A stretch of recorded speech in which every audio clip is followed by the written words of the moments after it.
transformation is at the core of strategy of every organization today, big or small, government or private or even civil society. Not only government, even judiciary, courts, Supreme Court, High Court and even district courts all are using technology in a big way. We all have heard incidences of virtual hearing, virtual courts to e-courts. Indian Parliament to legislative assemblies in states are also using technology in a big way, whether it is paperless budget or online proceedings of the various committees and so on and so forth. Digital India program, the various initiatives taken under it have actually changed the digital profile of the country.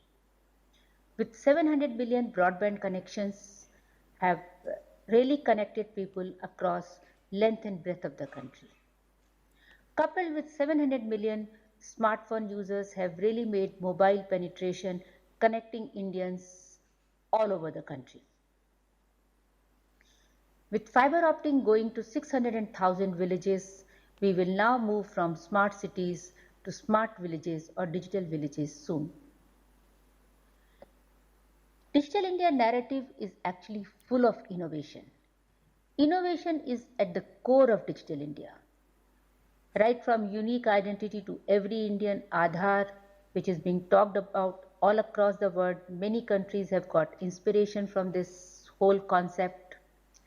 Direct benefit transfer to bank accounts of beneficiaries have really brought a paradigm shift in the way the benefits or subsidies were transferred to poor people under various programs and schemes of the government.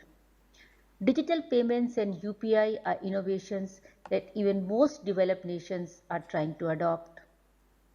During COVID, our contact tracing app Arogya Setu really became popular and one of the largest used app with largest number of users using it all across the world. It was a unique and beautiful solution which was a unique combination of technology, data analytics and as well as AI and ML, which is now it is being transforming into a health app for every Indian. Our vaccination platform is again another success story, become very popular across the world, and we've been able to vaccinate such a large population in a very short time and been able to save us from subsequent phases or waves of COVID as we go forward. All our solutions, if you look at it, are often built grounds up and they have a huge component of innovation and are actually suitable to our demography. It really addresses our challenges of diversity as well as aspirations of this new India.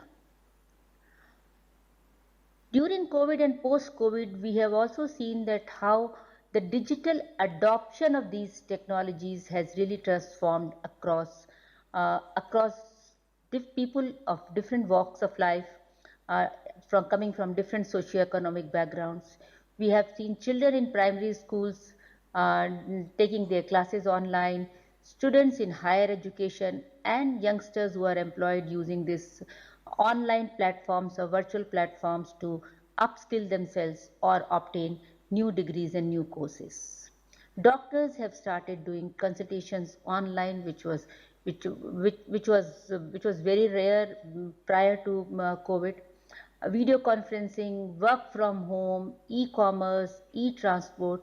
In fact, in many ways, if you look at it, it has really leapfrogged the adoption of digital technology in the country by many, many years. Minimum a decade has been really taken forward in this sense. And today, with the mobile penetration and the availability of these unique mobile apps coming up in the market every alternate day, we today have an app for every utility service, and which is really making these mobiles the primary device through which we are doing most of our things, be it personal, professional, or social. Government of India has also been at the forefront when it comes to adoption of technology. At NIC, we've been working with government for almost 4 decades, and we're really proud to partner with government. In fact, there are many firsts which, in terms of technology, which government has adopted or has brought. In fact, they had the full satellite-based communication network and email far before, much before the internet came to the country. And over the years, with our 800 offices, we have set up an exclusive IT infrastructure for the government, which spans from high-speed network, data centers, cloud, email services, video conferencing services, and so on. And along with this, we have also built a number of digital platforms which is helping government to manage their flagship programs. In fact, many of these programs have used technologies right from their concept to commission. So not only formulation of the program, its implementation, monitoring and going forward is all on digital platform. Programs like MG Narega, Swachh Bharat Mission, Housing for All, PM Kisan, One Nation One Ration Card, GST, E-way bill or e-invoice. All of these digital platforms have been all built which are embodying a concept of one nation, one platform, and they are also universal in its access. Besides using geospatial technologies and mobile technologies, DBT or direct benefit transfer has been at the core of many of these programs, through which benefits are being transferred directly to the bank accounts of millions of beneficiaries, be it students for scholarships or be it social pensions to senior citizens as well as to widows and many other beneficiaries, to fertilizer subsidy, to going to subsidy to PM Kisan or young to farmers or to young mothers under various schemes and so on and so forth. This has been really transformative, the way the whole governance around these things has transformed using these kind of platforms. In fact, technology has also, there's another dimension of governance in government is delivery of services to citizens. And technology has really brought a lot of transformation, the way services are being delivered to the citizens today. It has really moved from that service window in the office setup to going to web-based services to now mobile-based services. And in fact, with technologies like digital signatures, e-sign, DigiLocker, mobile apps, and digital payments, we've been now able to realize the vision of cashless, paperless, and faceless services to our citizens. This concept is actually now helping us citizens, so that where their need to go to government offices has been considerably eliminated. Need for standing in those long queues is hardly seen now. And as we go forward, I feel we are into amidst a very exciting times with technologies like artificial intelligence, blockchain, IoT, AI, ML. These technologies now opening a new opportunity for innovation, bringing out a new order of innovation, a new way of delivering services, a lot of innovation where the whole experience of consuming these services, the whole uh, experience of right from applying for these services to receiving these services, be it approvals, be it documents, be it certificates, can be really transformed in a big way. It can be really made a very intuitive and very intelligent interfaces, intelligent applications could be built where all this process can become far more easy, and irrespective of the demography or profile of citizens, everybody should be able to access these services or avail these services on their own. That is what where we'll say the true empowerment of Indian citizens through the power of technology, which has been at the core of Digital India program. And in this innovation which we are now going to bring, our startups are going to play a very big role. And we are very fortunate to have such a vibrant ecosystem of startups in the country who are demonstrating, exhibiting a huge amount of innovation, a huge amount of what should I say, a kind of empathy or concern for the people at the ground, and they're trying to solve problems, the power of technology, problems in the domain of health, in the domain of education, agriculture, transport, mobility. It's amazing to see that with these all these startups and technology entrepreneurs are actually pushing the envelope to realize a lot of those services or a lot of those things which was perhaps not possible before using the technology. When we get into all these technology and all these mobile apps, underneath we need a huge IT infrastructure in the country, be it data centers, be it cloud technology, or be it high speed networks, edge computing, IoT kind of devices all over. And all this is also going and is going to put a lot of impact in terms of our power consumption, in terms of our consumption of other resources, water and fuel, and so on and so forth. Sustainability is also nowadays at the core of all all deliberations regarding growth, regarding economic growth, and so on and so forth. And therefore, even in corporates now, you have a system where not only you talk of corporate social responsibility, you talk of sustainability, how are they making impact as far as sustainability is concerned, as well as societal impact is concerned.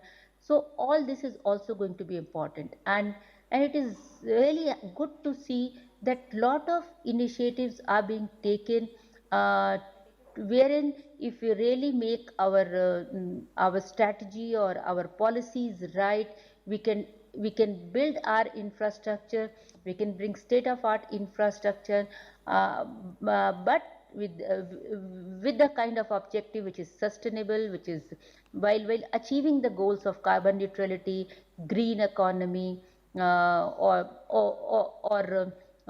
through the concepts of optimization, automation, and use of alternate sources of energy, and so on and so forth.